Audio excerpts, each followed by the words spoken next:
You are listening to From Sobriety to Recovery with Jesse Mogul. Let's get to the show.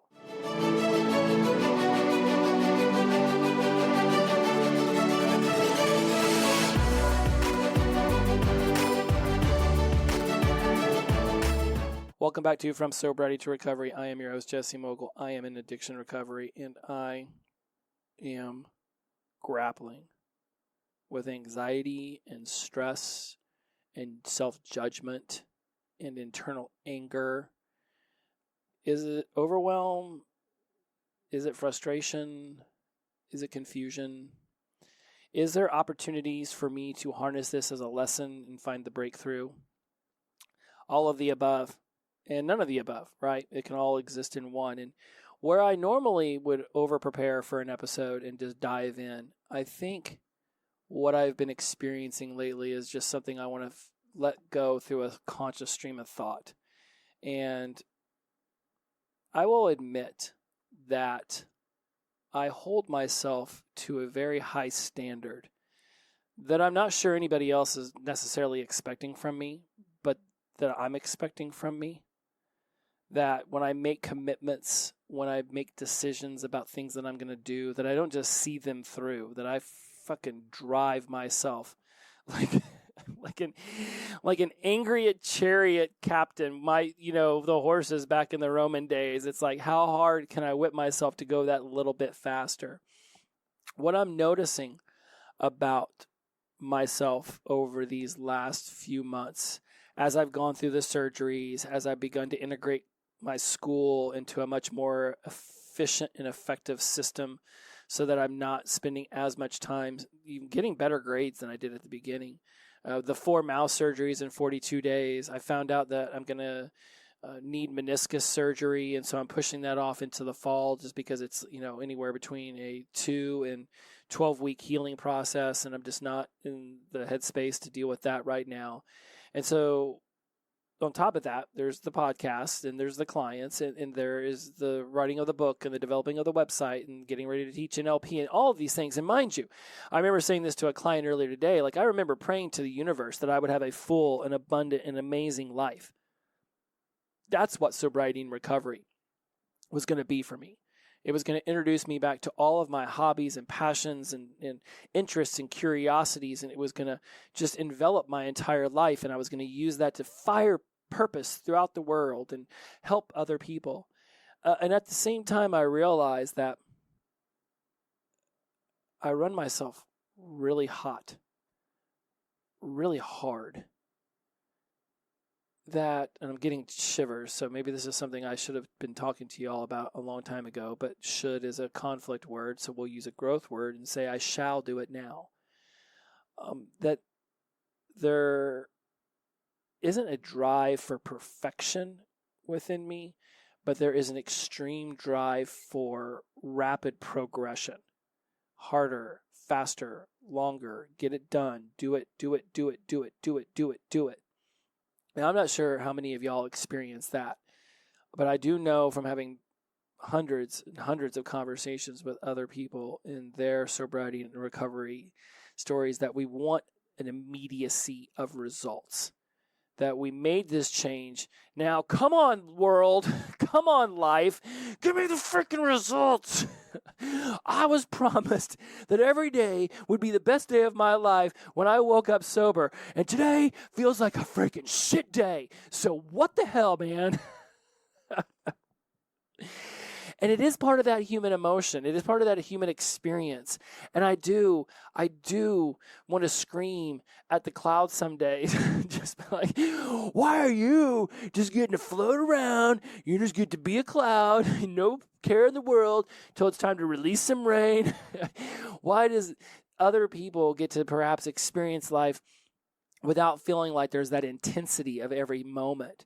And I do recall very vividly that this desire to control my life, to be in control of so many things that are not necessarily out of my control, but aren't even necessarily uncontrollable, but they lack a certain level of control. We can throw a bull rider on a bull and he can stay on that little bugger for 8 seconds if he wants to, but at any point somebody starts to say that cowboy had control of that bull, they're full of shit. That is not what just happened. They were able to control their body on the back of that bull and not get bucked off in 8 seconds. Congratulations, you made it to the quote-unquote finish line of that competition, but you were in no way, shape, or form in control of that bull. That's what life feels like to me sometimes. It's like, I'm on the bull, and I'm doing my best to stay on it, but man, I really think that at any moment, my head might bounce off the back of this thing, knock me senseless, and I might get flung up into the air, and now I'm worried about a 3,000-pound behemoth stepping on my face. And that could be what I sort of feel like my days are like sometimes. And whether any of y'all are experiencing this off and on or regularly or not, I don't know. But I do know that I felt like there was part of this just needed to be my admittance to the fact that while I do believe that I am a very good coach and speaker and trainer in regards to guiding people through their own, chaos or bullshit or just day-to-day challenges, whatever that might be like, as much as I want to tell you all that at some point you just will figure it all out and everything will just glide. Right? You'll just be able to electric slide your way through life, and there will be no more negative things, no bad things will happen. Everything will just be magical. You'll just get to live in this make-believe world where, I don't know, there's always pot of gold at the end of the rainbow. But that's just not what the human experience is. It's not. And it's going to ebb and flow. There's going to be the good days, the bad days. There's going to be the days where you absolutely look in the mirror and be like, fuck, man, if today was a drinking day, I'd have been blacked out by 9 a.m. Now, the key is, one, let's just put the alcohol and the drugs off into the parking lot and say, look, we get that those are no longer the answer, right? And for me, it's been 7.5 years now. So when I get full of anxiety and stress and overwhelm and anger and self-loathing and judgment, no, turning to alcohol or drugs isn't the response that is there anymore. That's not what I crave. But what I crave is to be able to release this intense desire to control shit that I can't control. That's what the alcohol and the drugs were doing for me. They were letting me mute myself, black myself out. Sure, I woke up and came out of that 24, 48, 72 hours later in a shit tub or whatever freaking chaos monster I had created during those moments of, just ridiculousness of me, right? But at least for that brief period of time, there was a respite. There was this respite from the stress, from the anxiety, from the overwhelm. And I don't just get those things just hand delivered to me in a glass bottle or at the end of a straw anymore. Now I have to figure out ways of creating that for myself.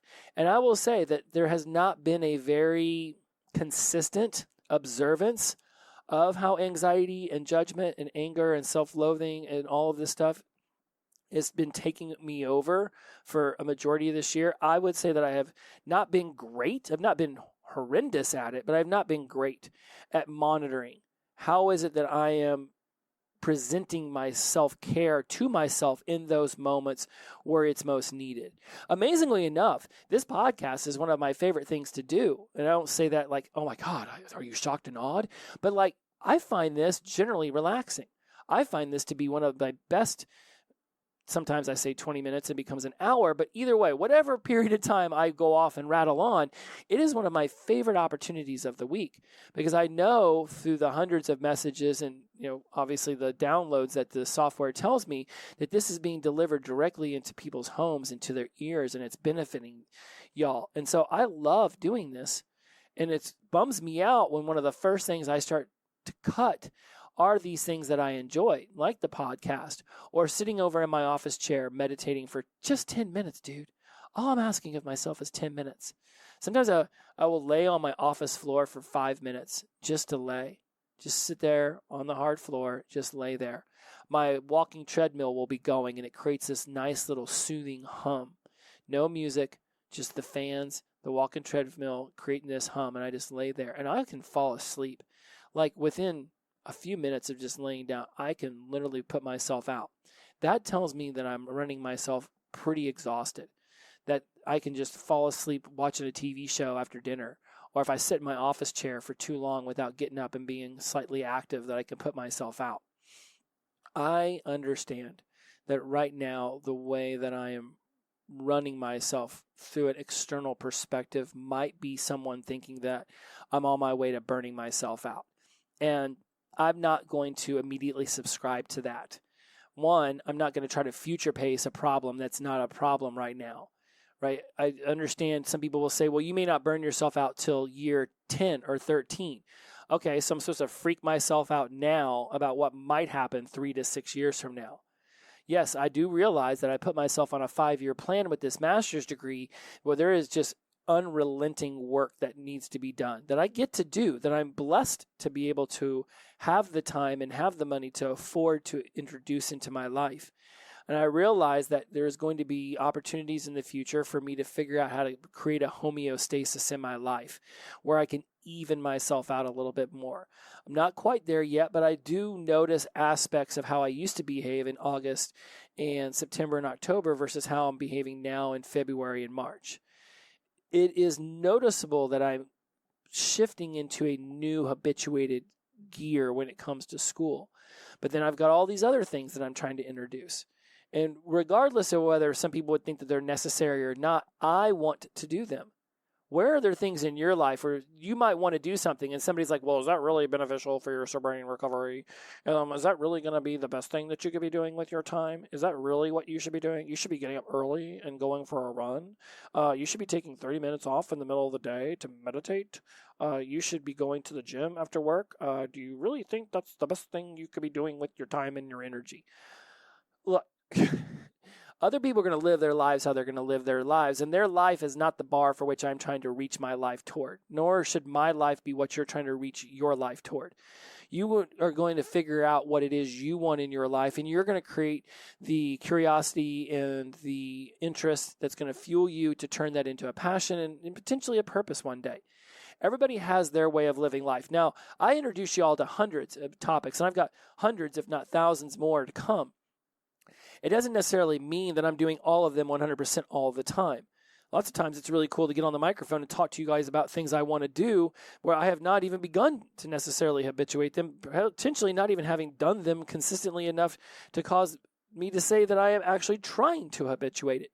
But at least it's something that's now in my awareness. And I would rather something be in my awareness and then me choose to not do it in the moment than be completely clouded by a lack of awareness, living in the shadows, not realizing that there's a sunshine just right around that corner. When it comes to my anxiety and my stress and my overwhelm right now, I don't know how long I can keep this up. I do hope that through the resources I have created within myself that I'm able to catch it before I potentially burn out. I do know I'm running myself pretty hot right now. I do know that I enjoy the things that I have invited into my life. That yes, the next... We're looking at, what is it, today is March 21st, 22nd, something like that, right? I'm running myself pretty hard until about April 20th. Whether it's going and giving the speech at the CRSS conference next week, starting up a brand new term called Counseling Skills Today. I've got some new clients I'm integrating. I've got a workshop I'm teaching. I'm going to see the eclipse at my dad's in Oklahoma for his birthday. I come back. One of my best friends from college is having his 50th birthday. I'm going to go out to Asheville and enjoy that. Like, yes, there's a lot of really cool things I've got scheduled, but right now, sitting here looking at my calendar, I'm not looking forward to them as much as I'm just trying to figure out how I'm going to get to them. And how can I get to them and thrive instead of feeling like I'm just trying to survive? A lot of us are going to have moments where life just feels like it's a lot. No matter what we discuss on this show and how many times you journal about it and talk to yourself about it and you put together resources to utilize in those moments, it might still feel like a lot when it finally arrives.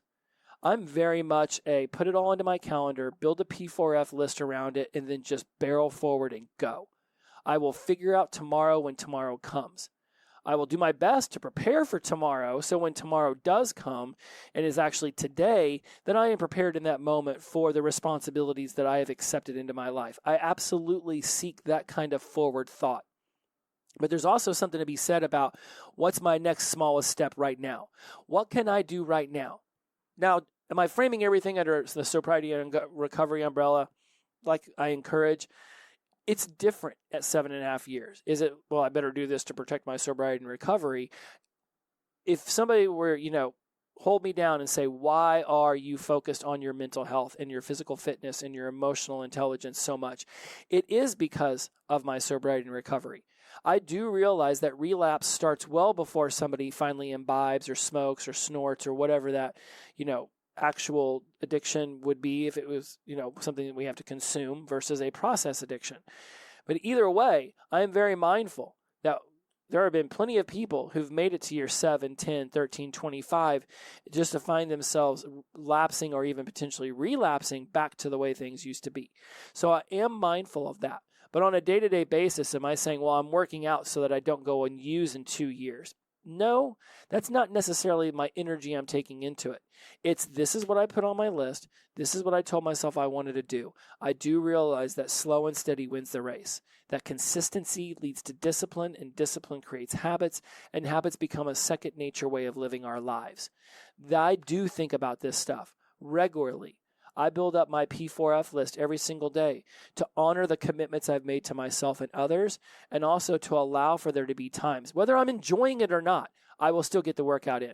Whether I find getting 10,000 steps as rewarding as I did on day 17 as I do today when I'm hitting day 150, that is less important to me as the commitment I made to myself and my ability to see it through.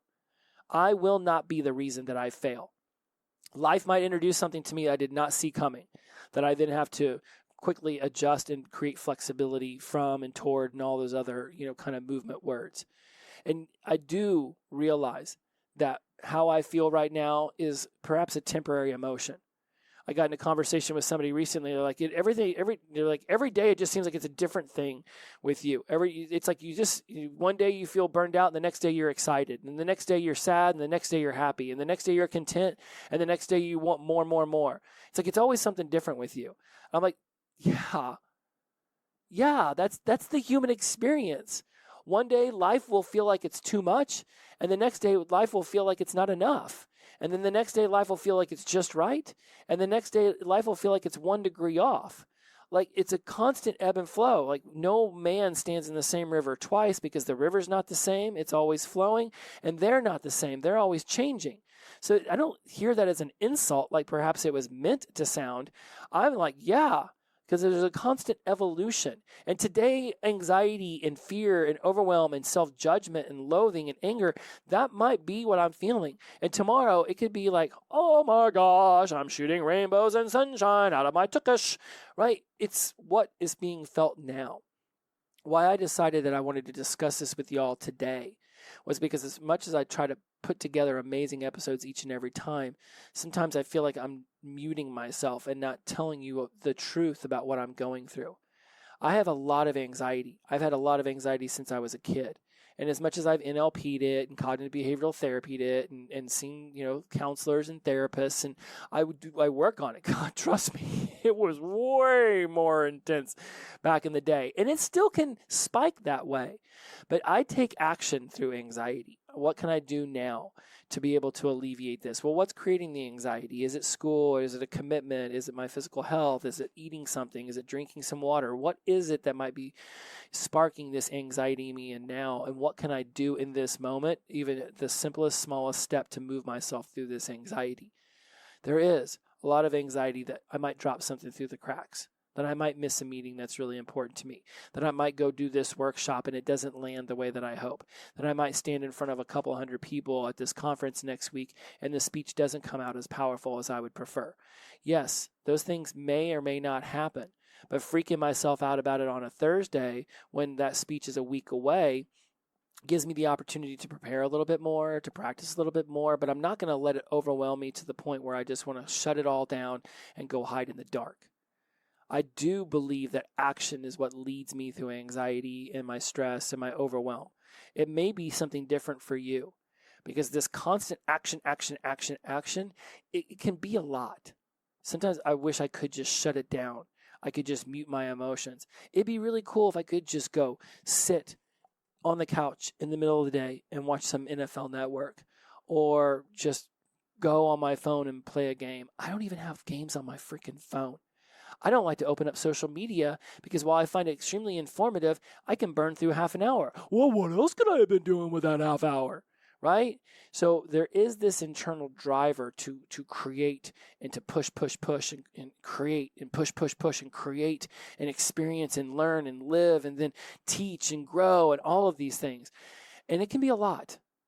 And I chose this. So I'm not by any stretch of the imagination wanting this to come off as a complaint, as much as just an admittance to you all that as much as it might appear that I've got it all figured out, I can assure you no human does. And if they tell you that they do, they're performing for you instead of being real. I have anxiety. I have stress. I have overwhelm. I am in no way near figuring out a way to wrestle that bull down and even believe for a second that I have it under control. I live the life that I'm living, the one that I'm blessed to have, but also the one that I've created for myself. And each and every day, I hope that I wake up and I'm the better version of myself than I was the day before. And I hope my head hits the pillow and I can say resoundingly, yes, you moved yourself forward. I just hope, beyond hope, that somewhere in there is a voice that just says, it's okay. It's okay if not every day is the best day of your life because you wake up sober. That some days are just days. And it's in those struggles that you find your strength. As always, my friends, inclusivity over exclusivity, the power of positive energy release and flow. Every day is the best day of our lives when we wake up sober. Sometimes it's just subjective to our perspective. Shout out to Sunshine and Ron because they don't get to be here with us anymore to experience this beautiful thing we call life. As always, my friends, glow on. I love you. I'm fine. I just needed to vent and admit that some days everything's just not okay. And that is okay too.